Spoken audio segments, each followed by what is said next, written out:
Hey everybody, you're back with Joey. That tune right there, Please Louise. She was a nice girl, though. I don't know a girl named Louise. So, No, it was a while back. It could have been her middle name, but that was my tune there off of the Green Cat. Right. Okay. Yeah, out of New York. Let's go right into it, because time is of an essence. Okay. Were you ever pressured? And it goes something like this. Hey, make sure that horse wins. Make sure that team wins.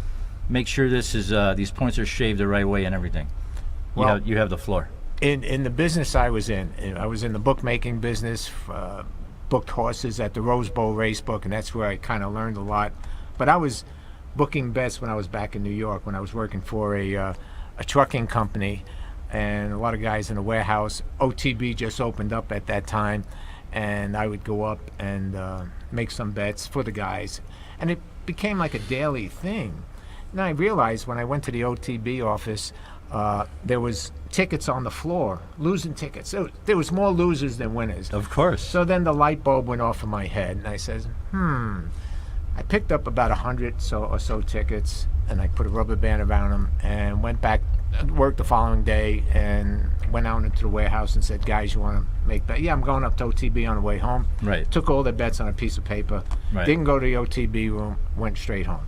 Okay. 11 o'clock at night, they would give the results, whether it be trotters or horses. Obvious, yeah, I know. And that's how I started booking bets. And then when I came to Vegas, I mean, coming to Vegas, it was great. So that kind of got me. That kind of wet your beak and got you kind of going. Yeah, I realized then that people pick more losers than winners. Hey man, it's doing it myself, not on a crazy level. It's hard, man. It is hard. It is hard. There's a certain group of people that put a lot of time and effort into it. But back then, 40 years ago, 45 years ago, we didn't have the internet and stuff like that. So everything, right. There was no advantage over any other individuals. Right. So exactly. I was booking bets and going to work and back and forth, and then eventually came to Las Vegas. I have family here in Las Vegas. And what year was that? I came out here in 1975. 1975, folks. But my uncle and family came out here in the 50s, 1950s. Very nice. Right. And actually, when I was younger, in 1959, actually my mother and father and my sister, we came out for 1 year. And then my father at that time was working at the old Sahara Hotel, making $13 a day. And we stayed a year because you can't live off of $13 a day. What was Dad doing there? He was a cashier then. Wow. But then when I came back in 1975, I wanted to be a crap dealer. Okay. My uncle he was out here from the 1950s, got to know a lot of people that ran casinos, mob guys at that time. Right, of course. And what is it? Go ahead, call it. It's 4. That's it. All right, we're dead. Go ahead.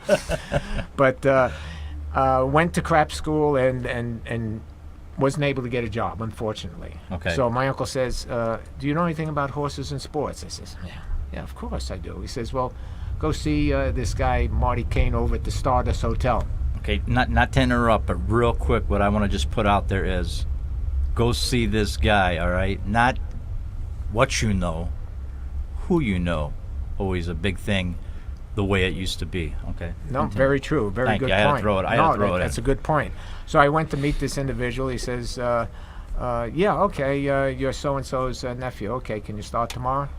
Yeah, sure. Bingo. That's all it took. But that's how it was. Can you start tomorrow? You just met the guy. He saw your face. He met you. You had the in and everything. He knew my uncle, and that was the end of it. Right. It's not go on the internet go and fill out an application. Fill out the application so you can get the interview. Right. Okay. Just touching real quick, I want to just jump back to the OTB. Folks, off-track betting in New York City. Right. And going back to New York as a young man with my godfather and my Uncle Johnny. He used to take me down to the OTB, and that's where I got to meet Jake LaMotta. And it was. Oh, I got a story about Jake. Oh, well, we got to talk about Jake because we got 5 hours today. But no. I wish we did, but I got a classic story about Jake. But let me get to the. Please finish. Get to this other story. I just wanted to throw that in. All right, so they hire me to work in the race and sports book at the Stardust Hotel, and Frank Rosenthal at that time was involved with the hotel. He was like food and beverage manager, I believe his title was. Right. Remember the titles changed. They changed. If you remember the movie Casino. But so now I'm working there it was the busiest racing sports book at that time on the Strip. And it was great working there. I enjoyed working there. You know? Of course. And one Saturday afternoon, Frank Rosenthal and his entourage came by the sports book and just pointed. And they were walking, you know, he had about 4 or 5 people around him and just Right. pointing at the counter. At the end of my shift that night, I was terminated. We only worked there 30 days. You get this now? So I clocked out, and I says, why am I getting fired? Oh, no reason. Just, you're fired, along with 4 or 5 other guys.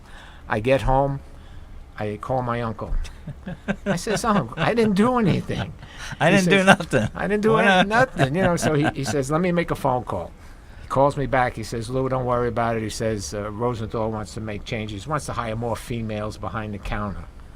I said, okay. Now I'm kind of upset, but okay. Right. But then my uncle came to my rescue again. He says, all right, go see this guy over at the Rose Bowl Race Book.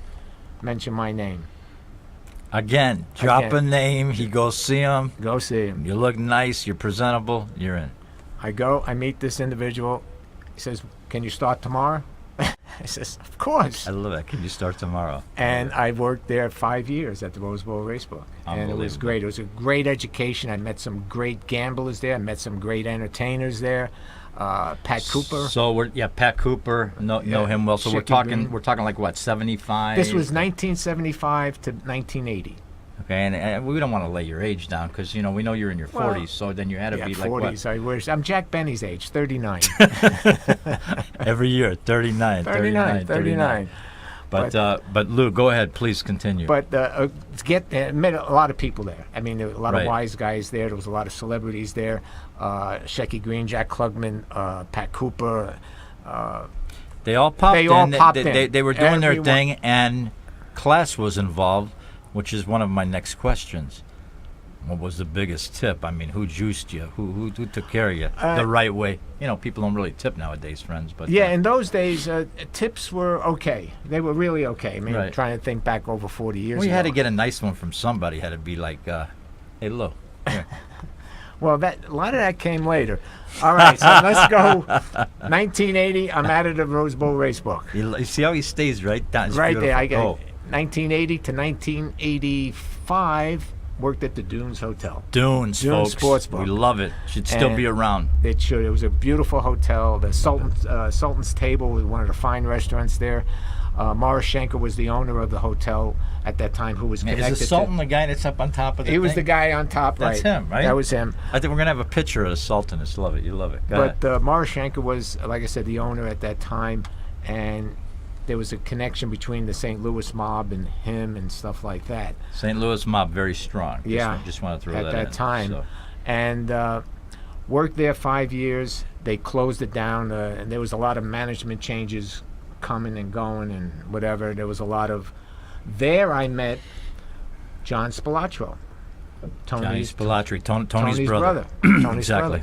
Exactly. John would come in on the weekends with an attaché case. They used to carry those in those days. Yeah, I got the I think one. you still have Did you see the one outside? I saw the one outside. Samsonite. And they'd be loaded with $100 bills, maybe $100,000 or $200,000. A few C notes, yeah. And he would come in, very nice man. He really was completely different than his brother. He really was. John was he'd come in, he'd make his sports bets, whatever they were betting for that weekend. Yeah, and he'd stop and pick up the skim. You know what I'm saying? He picked up what was owed. Come on. That's what it was. And that's a part I don't know about, but... I know a little bit about you might know a little bit more about that. But John was a real nice guy, and I got to talk to him. I mean, he basically talked about sporting, football games, stuff like that. Right. 1985, I think it closed, or 1984. 1985, took a part-time job, a ticket writer's job at the Caesar's Palace. Nice, yeah. And it was... But let me go back a little bit, because the Rosenthal thing kind of stuck in my craw a little bit. Okay, on that note, we're going to come back with that. Along with that, we're going to be bringing in Mr. Eugene Shane Stewart, producer. Also, Lou is the co-producer for Cash is King in Las Vegas. And I'll let these gentlemen talk about it when we come back. You're watching the Joey Ciccone Show. Then, now, and tomorrow. Today we're doing The Way It Used to Be. I'll be right back.